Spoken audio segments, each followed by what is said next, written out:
Who is ARSA? Arakan Rohingya salvation army.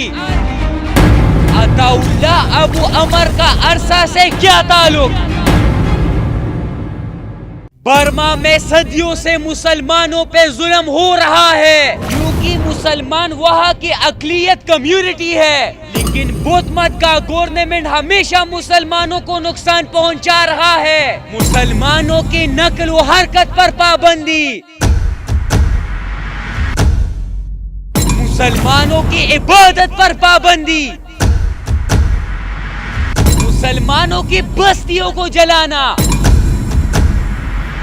बच्चों को मारना, नौजवानों को शहीद करवाना, ये सब मामूली बातें बन गई थी बर्मा में। इतना जुल्म जो आप सुनकर भी बर्दाश्त नहीं कर सकोगे, बर्मा में मुसलमान सह रहे हैं। अराकान आर्मी की इस जुल्म की वजह से मुसलमानों को अपना घर बार छोड़ना पड़ा। 7,50,000 मुसलमान बांग्लादेश में मुंतकिल हो गए और कीमपों में अपना जिंदगी बसर करने लगे, और जो रोहिंग्या में रह गए या तो कत्ल करा दी गई या उनकी जिंदगी को जहन्नुम बनाया गया। अरसा यानी अराकान रोहिंग्या सल्वेशन आर्मी, ये रोहिंग्या का वो तंजीम है यानी आर्मी है जो मुसलमानों की हक के लिए अराकान आर्मी से लड़ रही है। अरसा आर्मी ने अराकान आर्मी का बहुत नुकसान किया और ये जंग शिद्दत इख्तियार कर गया, जिसकी वजह से रोहिंग्या का बहुत नुकसान हुआ और अराकान आर्मी को लेने के देने पड़ गए। अरसा को बर्मा का दहशतगर्द तंजीम करार दिया गया, मगर रोहिंग्या के मुसलमानों पे जो जुल्म अराकान आर्मी ने किए थे, इसकी वजह से अरसा को मजीद सपोर्ट मिल गई और ये रोहिंग्या के मुसलमानों का बोझ बन गया। और इस लड़ाई का आगाज 2016 में शुरू हुआ। अब बात आती है अताउल्ला अबू अमर जनूनी की।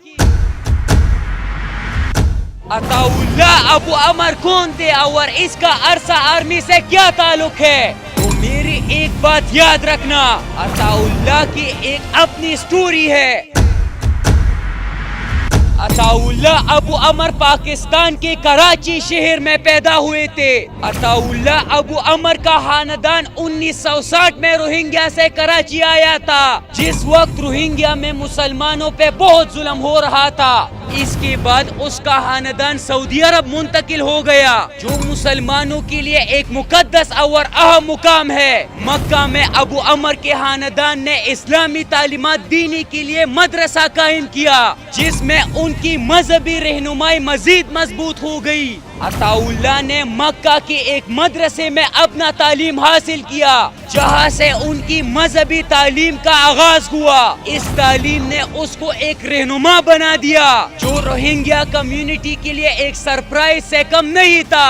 मक्का में अताउल्ला ने रोहिंग्या कम्युनिटी की इमामती की, जो तकरीबन 1,50,000 अफराद पर मुश्तमिल थी। इस क़ियादत ने अबू अमर को एक शख्सियत बना दिया और उसके ख्यालात मजीद मजबूत हो गए, और नतीजा ये हुआ कि अरसा का लीडर बन के सामने आ गए और पूरी ताकत के साथ मुसलमानों के हक के लिए लड़ पड़ा और दुश्मन को तबाही की मोड़ पे खड़ा करवा दिया।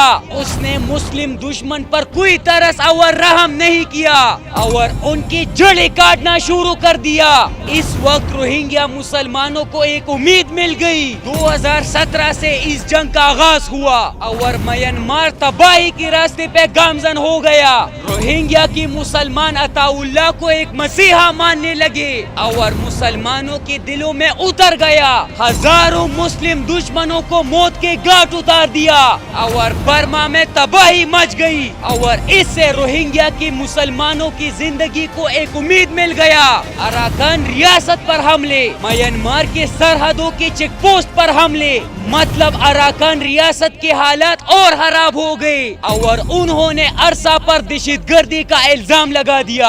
عالمی سطح پر تنقید کا سامنا کرنا پڑا عرصہ کو، جبکہ عرصہ قیادت کا یہ دعویٰ تھا کہ وہ مسلمانوں کی حقوق کے لیے لڑ رہی ہے، اور یہ عمل ایک بڑی جنگ میں تبدیل ہو گیا اور برما میں مسلمانوں کی نسل کشی شروع ہو گئی، اور یہ سلسلہ اب نہ رکنے والا سلسلہ بن گیا ہے، اور ساری دنیا اس ظلم کو دیکھ کر خاموش بیٹھی ہے۔ عطا اللہ ابو عمر پھر بیمار ہو گیا اور گزشتہ دنوں علاج کے لیے بنگلہ دیش چلا گیا۔ بنگلہ دیش سیکورٹی فورس نے اس کو گرفتار کر لیا، جس سے روہنگیا کے مسلمانوں میں غم کی لہر دوڑ گئی اور مسلمان بہت پریشان ہو گئے۔ اب روہنگیا کے تمام مسلمان بنگلہ دیش کو ریکویسٹ کرنے لگے کہ ان کی لیڈر کو رہا کیا جائے، کیونکہ وہ ان کے لیے مسیحا سے کم نہیں تھا۔ اب بنگلہ دیش گورنمنٹ کو چاہیے کہ اس مسئلے کو سنجیدہ لے اور عطا اللہ ابو عمر کو ریلیز کرے، کیونکہ روہنگیا کے تمام مسلمان بے چین ہے اور یہ گرفتاری ان کی امیدوں پر پانی ڈالنا ہے، جو انتہائی افسوسناک ہے۔